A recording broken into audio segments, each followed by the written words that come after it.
Madam বলুন, আপনারা কি খেতে চান? 2 কাপ চা। আম্মু আমার খুব ক্ষুধা লেগেছে, আমি খাবার খাবো। বাবু একটু বোঝার চেষ্টা করো, খাবার খাওয়ার মতো আমার কাছে টাকা নেই। না আমি খাবো, আমার ক্ষুধা লেগেছে। ভাইয়া আমাদের জন্য 2 কাপ চাই নিয়ে আসেন। ঠিক আছে ম্যাডাম।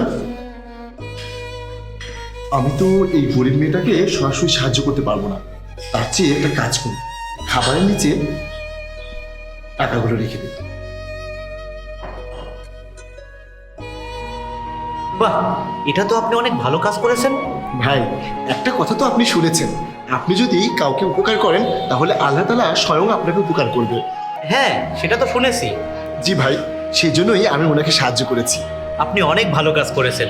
আসলে আপনার মতো মানুষ এই যুগে পাওয়া যায় না। এখন তো মানুষ কাউকে কিছু দেওয়া দূরের কথা, আরো মানুষের থেকে লুটপাট করে খায়। জি ভাই, আপনি ঠিকই বলেছেন, আসলে মানুষকে উপকার করার মতো মানুষ